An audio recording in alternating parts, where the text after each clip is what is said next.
Hello everyone, मैं doctor Richa. आज option लाई है नेट के लिए सेकंड वीडियो, जिसमें हम इम्पोर्टेंट क्वेश्चन के बारे में बात करेंगे। तो अगर हम पिछले वीडियो में मैंने डाली थी, अब सेकंड वीडियो डाल दी, इसमें लिखा है देखो क्वेश्चन कौन कौन से इम्पोर्टेंट है बताती हूँ। ठीक है, अगर हम बात करें तो ये क्वेश्चन मिलाने के हिसाब से बहुत आते हैं। तो अब मैं पहले बता रही हूँ, ये क्या है? आइसोहेलाइन। आइसोहेलाइन क्या होता है? जिससे लवणता को नापी जाती है। सामुद्रिक क्षेत्रों में जो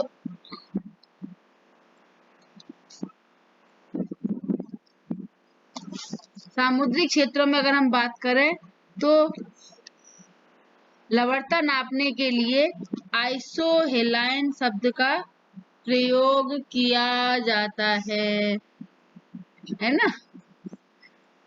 ठीक है, तो ये आइसोहेलाइन किस लिए नापा जाता है? समुद्रिक लवणता को नापने के लिए जो इस लाइन का प्रयोग किया जाता है उसे बोलते हैं आइसोहेलाइन।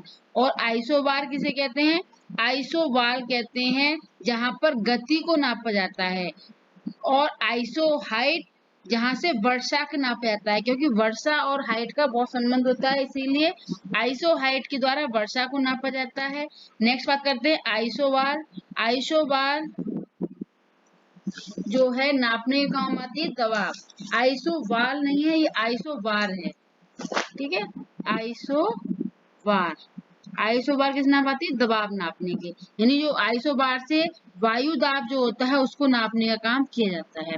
नेक्स्ट बात करते हैं क्षरण का आधार तल सिद्धांत किसने दिया है? गिलबर्ट ने। ये भू आकृति विज्ञान से संबंधित है कि भू आकृति विज्ञान में क्षरण का आधार तल का सिद्धांत किसने दिया? गिलबर्ट ने दिया है। नेक्स्ट आता है उत्खात भूमि। ये क्या होती है? इसे डेड लैंड भी लिखते हैं, बैड लैंड भी लिखते हैं। ये क्या होती है? बैड लैंड, यानी वेटलैंड का प्रयोग किससे बनती है? वेटलैंड तूफानी वर्षा से। ठीक है, ये ज्यादातर जो वेटलैंड जो पाया जाता है उत्खात भूमि को सबसे अधिक जो पाई जाती है वो चंबल नदी पर पाई जाती है। चंबल नदी सबसे बड़ा उत्खात क्षेत्र बनाती है, ये और ध्यान रखना। ठीक है, नेक्स्ट आता है टैगा बायोम। टैगा बायोम को दूसरा नाम क्या है? Boreal one. ठीक है, टैगा बायोम यानी कि बोरियल वन के नाम से भी जाना जाता है। अगर मैं आगे बात करूं कि कपासी वर्षा को क्या कहते हैं? कपासी वर्षा का रासायनिक नाम है, ये बहुत आते हैं क्वेश्चन और बुकों में मिलते नहीं है। तो कपासी क्लूमलोनिक्स का जो वैज्ञानिक नाम है उसे बोलते हैं क्लूमलोनिक्स, है ना? और भूरे काले वर्षा स्तरी में निम्ब्रोस्टेटस। और ये और ध्यान रखना, ये सारे क्वेश्चन वो क्वेश्चन है जो पिछले साल के नेट के एग्जामों में आए हुए हैं। नेक्स्ट बात करते हैं भूरे सफेद रंग के स्तर कपासी में क्या कहलाते हैं? स्ट्रेटोक्लूमलस। ठीक है, भूरे रंग के वर्षा स्तरी मेघ। अगर मेघों की बात करें तो जो वर्षा जो मेघ हैं वो वैसे तो नॉर्मल कपासी, स्तरी और पक्षाव 3 मेघ होते हैं, लेकिन इन तीनों के द्वारा 10 प्रकार के मेघ पाए जाते हैं। और उन 10 मेघों के नाम पर कपासी वर्षा को बोलते हैं क्लूमलोनिक्स, भूरे काले वर्षा स्तरी मेघों को कहते हैं निम्ब्रोस्टेटस, और भूरे सफेद रंग के स्तर कपास को बोलते हैं स्ट्रेटोक्लूमलस। ठीक है, ये इनके रासायनिक नाम है। नेक्स्ट बात करते हैं कि समुद्री बायोम। अगर समुद्री बायोम की बात करें तो उसे क्या बोलते हैं? फाइट्रोप्लैंक्टन प्लेटम। ठीक है, जो फाइट्रोप्लैंक्टन समुद्री बायोम नमखरे पानी में जो होते हैं उसे बोलते हैं फाइट्रोप्लैंक्टन। नेक्स्ट बात करते हैं भूमध्य सागरीय बायोम। भूमध्य सागरीय बायोम की अगर हम बात करें तो इसे बोलते हैं स्केलेरोफिल। भूमध्य सागरीय बायोम को क्या बोलते हैं? स्केलेरोफिल, ये इसके साइंटिफिक नाम है, ध्यान रखना। नेक्स्ट बात करते हैं बर्फ की मोटाई को मापने वाली विधि क्या कहलाती है? Echo sounding. बर्फ को नापने के लिए किस विधि का प्रयोग किया जाता है? Echo sounding. और इसी से ही गहराई भी नापी जाती है। जो महासागरीय क्षेत्रों में खाइयां गर्त पाए जाते हैं उनकी गहराई नापने के लिए भी इको साउंडिंग का ही प्रयोग किया जाता है। ठीक है, नेक्स्ट बात करते हैं कि छोटी पर्वतीय झील को विशेषतः जो सर्क बेसिन के पृष्ठ भाग में पथरीले पदार्थों के पीछे बनी होती है वो कहलाती है टार्न झील। ठीक है, क्या होता है? छोटी पर्वतीय झील जो सर्क क्या होते हैं, अगर मैं सर्क की बात करूं तो एक आराम कुर्सी जैसी आकृति जो बनती है उसे बोलते हैं सर्क। और सर्क के दूसरी तरफ अभी अगर ऐसी आकृति बन जाती है तो उसे बोलते हैं गिरिश्रम। ठीक है, अब इन सर्कों के बीच में अगर पानी का पथरीला क्षेत्रों में यहाँ पत्थर हो गए जमा, और इस क्षेत्र में अगर जब पानी इकट्ठा हो जाता है तो बन जाती है वो टार्न झील। ठीक है, पेडाल्फर भी झील बोलते हैं। तो पथरीले पदार्थों के पीछे जो बनती है जिसको बोलते हैं टार्न झील। नेक्स्ट बात करते हैं ज्वालामुखी क्रिया के स्थानीयकरण के संबंध में क्या सही है। तो ज्वालामुखी के स्थानीयकरण के जो संबंध होता है, अगर मैं बात करूं, इसकी 3 लेयर होती हैं। पहला है समुद्री नितल प्रसरण, दूसरा अधोपचन क्रिया, और तीसरा उतना स्थल नहीं है, इसका नाम है हॉटलैंड या स्पॉट बोलते हैं, हॉट स्पॉट या उष्ण स्थल। ये गलत लिखा है, टाइप गलत हो गया है, इसे बोलते हैं उष्ण स्थल। ठीक है, तो यो अगर हम बात ज्वालामुखी के स्थानीयकरण के संबंध में क्या सही है, सबसे पहले अगर बात करें ज्वालामुखी क्रिया के लिए, अगर हम बात करें सबसे पहले समुद्री नितल प्रसरण, फिर अधोपचन क्रिया, और जो फिर लास्ट आता है वो होता है हॉटलैंड या उष्ण स्थल। ये एक क्रम है, ये भी क्वेश्चन नेट में आया हुआ है। नेक्स्ट बात करते हैं प्लेट विवर्तनी के में प्रतिगामी सीमाओं की विशेषता। प्लेट विवर्तनी किसे कहते हैं, जब प्लेटों में मूवमेंट होता है। ठीक है, प्लेटों में 3 तरह से मूवमेंट होता है, इसको मैं क्लियर करूं। एक होती है प्लेटों का मूवमेंट जो आपस में आमने सामने मिलती हैं, इसे बोलते हैं अभिसारी क्रिया। और दूसरा होता है प्लेटें जहां पर विपरीत दिशा में अवसरण करती हैं, इसे बोलते हैं अपसारी क्रिया। ये अभिसारी, ये अप्रसारी। और एक होता है जो अगल बगल चलता है, इसे बोलते हैं संरक्षी क्रिया।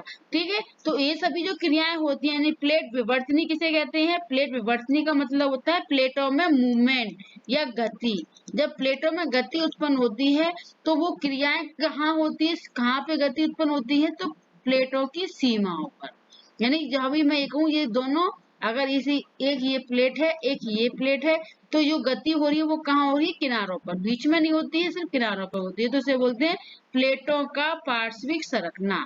ठीक है, नेक्स्ट करते हैं प्रस्तर जालिका। अब ये देखो जो है ना स्थलाकृतियां बनती हैं, अगर हम बात करें अपक्षय और अपवर्तन से विभिन्न प्रकार की स्थलाकृतियां बनती हैं, तो इनके नाम भी याद करने पड़ेंगे। नेक्स्ट वीडियो में मैं डाल दूंगी कि कौन कौन सी होती हैं।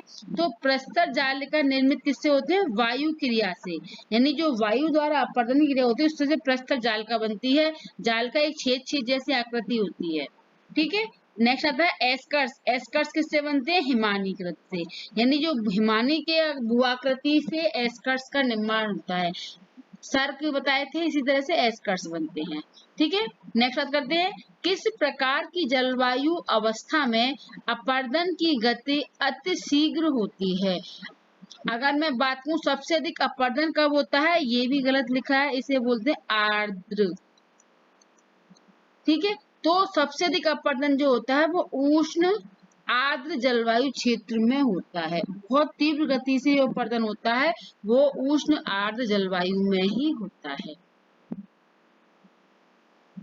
नेक्स्ट बात करते हैं कि सेफ की उत्पत्ति किस के द्वारा, हारा नहीं, किसके द्वारा, कि सेफ की उत्पत्ति किसके द्वारा होती है। ये हा नहीं है, ये दा है। ठीक है, द्वारा होती है। तो ये सेफ जो बनती है वो जो अपरदन में स्थलाकृति से वायु से बनती है सेफ की आकृति। नेक्स्ट बात करते हैं प्रत्यानुवर्ती सरता बहुलक किस दिशा में प्रवाहित होती है। अगर हम बात करें सरताओं के प्रवाह की, तो जो सरता प्रवाह है वो मुख्य रूप से जो प्रभाव डालती है, तो इन सरता प्रवाह के आधार पर, यानी नदियां किस तरह से बहती हैं, किस दिशा में बहती हैं, किस तरह का प्रभाव रखती हैं, इसके आधार पर भी पता लगता है। तो जो प्रत्यानुवर्ती प्रवाह, इसमें सरता विमुख ढाल दिशा में, यानी कि विपरीत दिशा में अगर प्रवाहित होती हैं तो वह कहलाता है प्रत्यानुवर्ती अपवाह।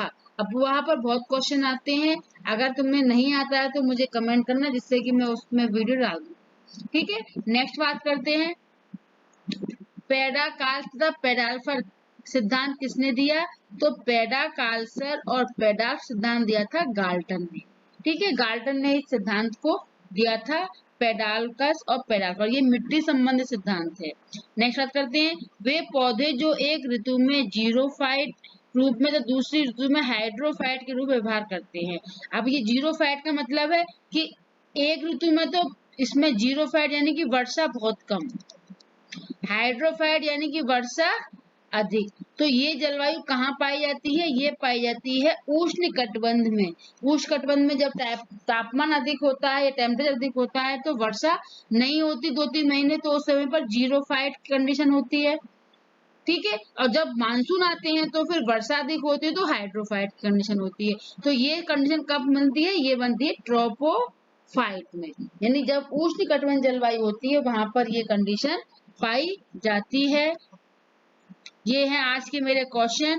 ठीक है, प्लीज लाइक और सब्सक्राइब करें और शेयर करें जिससे कि औरों को भी फायदा हो सके। Thank you.